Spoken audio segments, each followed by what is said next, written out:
Φίλες και φίλοι, γεια σας. Είμαι ο πρόδρομος Σαββίδης και βλέπετε το Μία Άλλη Άποψη podcast. Σήμερα θα σας πάρω μαζί μου σε ένα επαγγελματικό ταξίδι στην άλλη πλευρά του Ατλαντικού. Θα σας μιλήσω για το πώς βρέθηκα από τη Θεσσαλονίκη να φτιάχνω μπύρα στο Μπελίζ. Μία χώρα της Κεντρικής Αμερικής που μέχρι τότε την είχα δει μόνο στον χάρτη. Θα μιλήσουμε για τη δουλειά, για τη ζωή στην άλλη άκρη του κόσμου και για ένα επάγγελμα που όταν σπούδαζα στην Ελλάδα δεν ήξερα καν ότι υπάρχει. Εάν σας αρέσουν αυτού του είδους τα βίντεο, μην ξεχάσετε να κάνετε ένα like και μία εγγραφή στο κανάλι. Και τώρα, ας πάρουμε τα πράγματα από την αρχή. Σε προηγούμενο επεισόδιο σας μίλησα για το πώς βρέθηκα στη Γερμανία. Τον τελευταίο καιρό όμως έχω λάβει αρκετά μηνύματα από ανθρώπους που με ρωτάνε τι δουλειά κάνω εδώ και πώς είναι η καθημερινότητά μου και γενικά τι μπορεί να κάνει ένας μηχανικός στη Γερμανία. Οπότε σκέφτηκα αντί να σας απαντήσω θεωρητικά, να σας μιλήσω για μια δική μου εμπειρία. Θέλω λοιπόν να γυρίσουμε πίσω στο 2016 στην πρώτη μου δουλειά. Λίγους μήνες αφού μετακόμισα στην Γερμανία, προσλήφθηκα σε μια εταιρεία που κατασκεύαζε συστήματα αυτοματισμού για τη βιομηχανία τροφίμων και ποτών με κύρια εξειδίκευση τις ηθοποιίες. Η δουλειά μου ήταν να προγραμματίζω PLC, δηλαδή βιομηχανικούς υπολογιστές που ελέγχουν όλη τη διαδικασία παραγωγής αλλά και το γραφικό περιβάλλον συνέδους ελέγχου. Με απλά λόγια, όλες οι οθόνες που βλέπουν οι χειριστές, οι δεξαμενές, οι αντλίες, οι βάνες και γενικά ό,τι συμβαίνει μέσα στο εργοστάσιο έπρεπε να απεικονίζεται σε αυτές τις οθόνες. Κάποια στιγμή η εταιρεία ανέλαβε ένα μεγάλο έργο να αναβαθμίσει το σύστημα αυτοματισμού της μεγαλύτερης ηθοποιίας του Μπελίζ. Το εργοστάσιο λειτουργούσε με PLC και λογισμικό από τη δεκαετία του 80. Ο στόχος μας ήταν να αντικαταστήσουμε ολόκληρο το σύστημα με ένα σύγχρονο. Το δύσκολο όμως ήταν ότι η εταιρεία που είχε κατασκευάσει το παλιό σύστημα δεν υπήρχε πλέον. Οπότε έπρεπε ουσιαστικά να καταλάβουμε πώς λειτουργούσε και να το αναδημιουργήσουμε. Ο δικός μου ρόλος ήταν να σχεδιάσω όλο το γραφικό περιβάλλον του εργοστασίου στη Γερμανία και στη συνέχεια να ταξιδέψω στο Μπέλιζ για να γίνει η εγκατάσταση και το commissioning. Και κάπου εκεί ξεκινάει η ιστορία μας. Πριν όμως συνεχίσουμε, θέλω να σας πω με πολύ απλά λόγια πώς λειτουργεί μια ηθοποιία. Η παραγωγή ξεκινάει στο brew house. Εκεί γίνεται η ανάμιξη του νερού, της βίνης και του λυκίσκου και όλων των υπολείπων συστατικών. Μετά το βράσιμο, το υγρό μεταφέρεται στις δεξαμενές ζύμωσης, στα λεγόμενα fermentation tanks, και εκεί προστίθεται η μαγιά και ξεκινάει η διαδικασία που μετατρέπει τα ζάχαρα σε αλκοόλ. Αφού ολοκληρωθεί η ζύμωση, η μπύρα οδηγείται στις δεξαμενές ορίμανσης και στη συνέχεια περνάει από τα φίλτρα ώστε να αποκτήσει τη μορφή που γνωρίζουμε σήμερα. Μεταψύχεται και μεταφέρεται στις γραμμές εμφιάλωσης και τέλος καταλήγει στα μπουκάλια, στα κουτάκια ή στα βαρέλια. Παράλληλα υπάρχει και κάτι που ο καταναλωτής δεν βλέπει ποτέ. Το CIP. Cleaning in Process, δηλαδή το σύστημα που καθαρίζει αυτόματα όλες τις σωληνώσεις, τις δεξαμενές και τον εξοπλισμό ώστε κάθε νέα παραγωγή να γίνεται σε απόλυτα καθαρές συνθήκες. Όλες αυτές οι διαδικασίες ελέγχονται από PLC, χιλιάδες σήματα από αισθητήρες, βάνες, αντλίες, κινητήρες και όργανα μέτρησης πρέπει να συνεργάζονται χωρίς κανένα λάθος. Και εκεί ακριβώς μπαίνει ο αυτοματισμός. Ας μιλήσουμε όμως λίγο και για τον Μπελίζ. Να σας πω την αλήθεια, μέχρι τότε δεν ήξερα σχεδόν τίποτα για αυτή τη χώρα. Το Μπελίζ βρίσκεται στην Κεντρική Αμερική. Συνορεύει με το Μεξικό και τη Γουατεμάλα, ενώ στα ανατολικά βρέχεται και από την Καραϊβική. Είναι μια σχετικά μικρή χώρα με πληθυσμό περίπου 400.000 κατοίκους. Αυτό όμως που μου έκανε μεγάλη εντύπωση είναι η ιστορία της. Το Μπελίζ είναι η μοναδική χώρα στην Κεντρική Αμερική με επίσημη γλώσσα τα αγγλικά. Και ο λόγος είναι απλός. Για πολλά χρόνια ήταν βρετανική αποικία γνωστή ως British Honduras. Την εξαρτησία της την απέκτησε μόλις το 1981. Ένα ακόμη πολύ ενδιαφέρον στοιχείο είναι ο πληθυσμός της. Στο Μπελίζ ζουν άνθρωποι από πολλές διαφορετικές εθνικές και πολιτισμικές ομάδες. Κρεολοί, Λατίνοι, Μάγια αλλά και Λευκοί ευρωπαϊκής καταγωγής.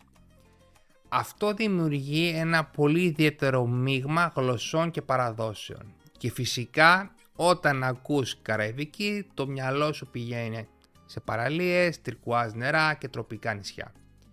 Και πιστέψτε με, υπάρχουν όλα αυτά, αλλά θα μιλήσουμε για αυτά σε λίγο. Γιατί το Μπελίζ δεν είναι μόνο αυτό. Έχει και μία τελείως διαφορετική πλευρά, την οποία οι περισσότεροι τουρίστες δεν τη βλέπουν ποτέ. Στο Μπελίζ θα πηγαίναμε αρχικά 2 άτομα. Εγώ ως PLC προγραμματιστής και ένας συνάδελφος Brewmaster, ο οποίος ήταν στην ουσία ο project manager του έργου. Και ναι, στη Γερμανία μπορείς να σπουδάσεις ζυθοποιός. Λίγες εβδομάδες αργότερα ήρθαν ακόμη 4 συνάδελφοι, οι οποίοι είχαν αναπτύξει τα υπόλοιπα PLC του εργοστασίου. Έτσι για περίπου 1 μήνα ήμασταν συνολικά 6 άτομα στο project. Κανονικά ένα επαγγελματικό ταξίδι μέσα στη Γερμανία διαρκεί συνήθως μέχρι 4 εβδομάδες. Για έργα όμως στο εξωτερικό το συνηθισμένο όριο είναι περίπου 6 εβδομάδες. Τώρα στην πράξη όλα εξαρτώνται από το ίδιο το έργο. Στη δική μου περίπτωση τελικά έμεινα στο Μπελίζ 10 ολόκληρες εβδομάδες. Για μένα δεν είχε νόημα να επιστρέψω για λίγες μέρες στη Γερμανία και μετά να ξαναπετάξω πίσω. Οπότε συμφωνήσαμε να παραμείνω εκεί μέχρι να ολοκληρωθεί το έργο. Και για να είμαι ειλικρινής, δεν με χάλασε και καθόλου, γιατί μου άρεσε πολύ η χώρα. Βέβαια υπάρχει και μια άλλη πλευρά. Το ωράριο. Στη Γερμανία η εργατική νομοθεσία είναι αρκετά αυστηρή. Υπάρχουν συγκεκριμένα όρια για το πόσες ώρες μπορείς να εργαστείς την ημέρα. Στα έργα μας στο εξωτερικό η πραγματικότητα είναι αρκετά διαφορετική. Εμείς δουλεύαμε τουλάχιστον 10 ώρες την ημέρα, κάθε μέρα και Σάββατα. Στην πράξη όμως υπήρχαν πολλές ημέρες που φτάναμε τις 14-16 ώρες εργασίας. Και μετά ήρθε αυτό που προϊστάμενος μου αποκαλούσε χαριτολογώντας Fun Week. Ήταν η εβδομάδα που θα περνούσαμε από το παλιό σύστημα στο καινούριο. Η στιγμή δηλαδή που η ζυθοποιία θα ξεκινούσε να παράγει μπύρα με το λογισμικό που είχαμε αναπτύξει εμείς. Εκείνη την εβδομάδα δεν υπήρχε ωράριο. Δουλεύαμε μέχρι και 16 ώρες την ημέρα και την Κυριακή της μετάβασης ουσιαστικά ήμασταν εκεί όλο το 24ωρο. Όπως καταλαβαίνετε, η δουλειά είχε πολύ άγχος, πολύ στρες και τεράστια ευθύνη. Και όχι, αυτά δεν συμβαίνουν μόνο στην Ελλάδα. Συμβαίνουν παντού. Όταν ειδικά συμμετέχει σε μεγάλα βιομηχανικά έργα. Παρ' όλα αυτά, ήταν μια εμπειρία που μου έμαθε πάρα πολλά. Και αν με ρωτούσε κάποιος σήμερα, αν θα το ξαναέκανα, η απάντηση είναι ναι. Λοιπόν, αρκετά όμως με τη δουλειά. Πάμε τώρα και στο πιο όμορφο κομμάτι. Γιατί όπως είπαμε και πριν, το Μπελίζ βρίσκεται στην Καραϊβική. Και αυτό είχε και τα καλά του. Πέρα όμως από τη δουλειά, όπως είπαμε, υπήρχε και η διασκέδαση. Συνήθως τις Κυριακές ήταν η μοναδική μας μέρα ξεκούρασης. Οπότε προσπαθούσαμε να γνωρίσουμε όσο περισσότερο μπορούσαμε τη χώρα. Άλλες φορές πηγαίναμε για μπάνιο σε μικρά νησάκια τα λεγόμενα Keys και άλλες στο Σαν Πέντρο. Ναι, το γνωστό La Isla Bonita που τραγουδάει και η Μαντόνα. Εντάξει, πολύ όμορφα όλα αυτά, αν και σαν τη Χαλκιδική δεν έχει. Πέρα όμως από τις παραλίες, το Μπελίζ προσφέρει και απίστευτες δραστηριότητες. Και εδώ έχω μερικές ιστορίες που πραγματικά δεν θα τις πίστευα εάν δεν τις είχα ζήσει. Μία από αυτές ήταν όταν πήγαμε για snorkeling στο Barrier Reef. Τώρα δεν ξέρω πώς να το περιγράψω. Δεν έχω ξαναδεί στη ζωή μου τόσο έντονα χρώματα. Ούτε σε οθόνη OLED. Τα νερά ήταν κρυστάλλινα, τα κοράλια πραγματικά εντυπωσιακά. Βέβαια, υπάρχει μια μικρή λεπτομέρεια. Τα κοράλια, όσο όμορφα κι αν είναι, άλλο τόσο είναι και κοφτερά. Και αυτό το κατάλαβα πολύ καλά όταν ακούμπησα ένα με το γόνατό μου και σε δευτερόλεπτα άρχισα να ματώνω. Το αποκορύφωμα όμως ήταν όταν πήγαμε να κολυμπήσουμε με καρχαρίες και σαλάχια. Τώρα, πριν μπούμε στο νερό, ρωτήσαμε τον ξεναγό, δαγκώνουν? Και μας είπε με απόλυτη ηρεμία, κανονικά όχι, αλλά μην ενοχλήσετε και κανέναν γιατί ποτέ δεν ξέρεις. Ναι. Προφανώς και ο πρώτος που βούτυξε ήμουν εγώ, με το γόνατό μου ακόμα ματωμένο. Μην αγχώνεστε, δεν με φάγανε.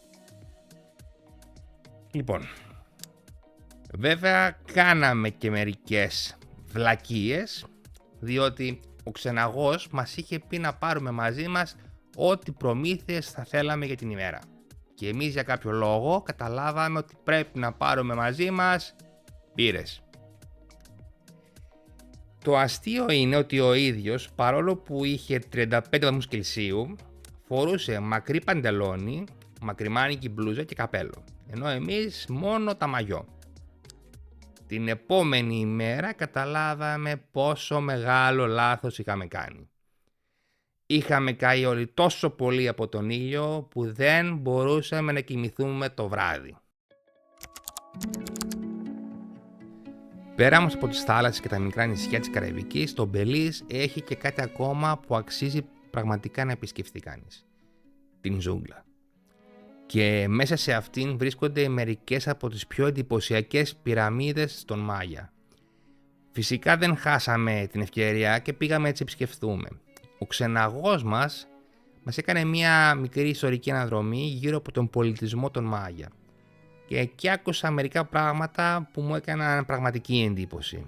Για παράδειγμα, μας εξήγησε ότι πολλές φορές ο αρχηγός της φυλής ήταν και ο πιο ψηλός άντρας της φυλής. Τώρα αυτό αν ισχύει όχι δεν είμαι πολύ σίγουρος. Από εκεί και πέρα το σοκαριστικό ήταν ότι πολλές φορές όταν άλλαζε αρχηγός εκτελούσαν την οικογένεια του προηγούμενου μαζί με το στενό του κύκλο. Και σαν να μην έφτανε αυτό, έκαιγαν πολλές φορές ένα ολόκληρο χωριό και έχτιζαν ένα καινούριο λίγες εκατοντάδες μέτρα παραπέρα. Μαζί φυσικά και με μια νέα πυραμίδα. Οι πυραμίδες αυτές δεν ήταν απλώς μνημεία. Ήταν τόποι τελετών και ανθρωποθυσιών. Μάλιστα όταν ανεβήκαμε στην κορυφή υπήρχε ακόμα η πέτρινη επιφάνεια στην οποία έκαναν τις θυσίες. Και εννοείται πως ξαπλώσαμε όλοι ένας επάνω για μια φωτογραφία. Κάποια στιγμή ένας Γερμανός συνάδελφος είπε «Δεν ξέρω τώρα πόσους θεούς προσβάλλουμε». Εντάξει, μας πιάσαν λίγο τα γέλια, αλλά άξιζε τον κόπο. Μέχρι τώρα σας μίλησα για την όμορφη πλευρά του Μπελίζ, τις παραλίες, τις πυραμίδες, την Καραϊβική. Υπάρχει όμως και μια άλλη πλευρά.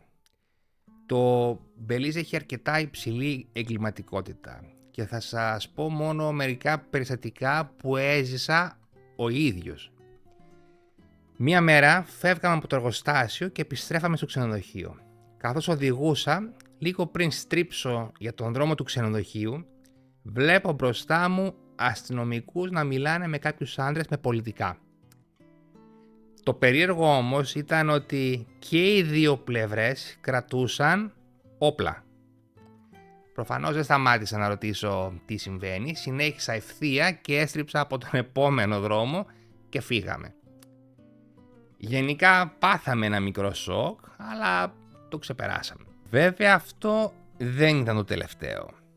Λίγες εβδομάδες αργότερα, αφού είχαν ήδη φύγει οι υπόλοιποι συνάδελφοι και είχαμε μείνει μόνο 2 άτομα, μας πρότειναν να επισκεφτούμε ένα τουριστικό θέρετρο μέσα στη ζούγκλα. Είπαμε να πάμε. Ο δρόμος ήταν χωματόδρομος και γύρω μας πυκνή ζούγκλα με πανύψηλα δέντρα. Λίγο πριν φτάσουμε στον προορισμό μας, βλέπουμε έναν άντρα με πολιτικά και ένα καλάσνικο στο χέρι να μας κάνει σήμα να σταματήσουμε. Εκεί λίγο παγώσαμε, δεν ξέραμε αν πρέπει να σταματήσουμε ή να φύγουμε. Τελικά σταμάτησα, κατέβασα το παράθυρο και με ρώτησε «Πού πάτε?». Το απαντήσαμε ότι πηγαίνουμε στο θέρετρο. Μας είπε «Οκ, καλά να περάσετε». Τώρα, Τελικά αυτός ήταν ο φύλακας του ίδιου του θέρετρου. Και όταν φτάσαμε εκεί μας εξήγησαν ότι είχαν ένοπλη φύλαξη γιατί στην περιοχή είχαν σημειωθεί αρκετές απαγωγές.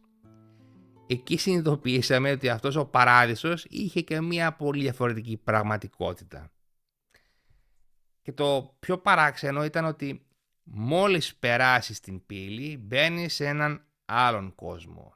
Λίμνες, εξωτικά πουλιά, εστιατόρια, πράσινο παντού. Έναν πραγματικό παράδεισο. Και όμως, λίγα μέτρα πιο πριν μας είχε σταματήσει κάποιος με Καλάσνικοφ. Κοιτάζοντας πίσω σήμερα, πιστεύω ότι το Μπελίζ ήταν μία από εκείνες τις εμπειρίες που σου μένουν για μία ζωή. Και όχι μόνο επειδή απέκτησα πολύ σημαντική εμπειρία ως μηχανικός, αλλά γιατί γνώρισα ανθρώπους, κουλτούρες και έναν τρόπο ζωής που πολύ δύσκολα θα είχα γνωρίσει εάν είχα μείνει στην Ελλάδα.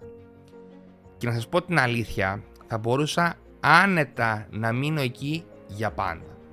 Βέβαια με έναν γερμανικό μισθό. Αλλά αν κάποιος μου έλεγε πριν φύγω από τη Θεσσαλονίκη ότι μέσα σε έναν χρόνο θα βρισκόμουν στην άλλη άκρη του κόσμου σε μια ζυθοποιία στην Κεντρική Αμερική, μάλλον δεν θα τον πίστευα. Και όμως, η ζωή πολλές φορές σε οδηγεί σε μέρη που ούτε καν φαντάζεσαι ότι υπάρχουν. Ελπίζω αυτή η ιστορία να σας έδωσε μια εικόνα για το πώς είναι η ζωή ενός μηχανικού που ταξιδεύει για δουλειά. Και κυρίως να σας έδειξε ότι υπάρχουν επαγγέλματα και ευκαιρίες που οι περισσότεροι δεν γνωρίζουμε καν ότι υπάρχουν. Εάν σας άρεσε αυτό το επεισόδιο, μην ξεχάσετε να κάνετε ένα like και μια εγγραφή στο κανάλι. Και γράψτε μου στα σχόλια εάν σας αρέσουν αυτού του είδους οι προσωπικές ιστορίες, γιατί έχω πολλές ακόμα να μοιραστώ μαζί σας. Το επόμενο επαγγελματικό ταξίδι ήταν σε έναν εντελώς διαφορετικό κόσμο. Η επόμενη στάση, Καμπότζη.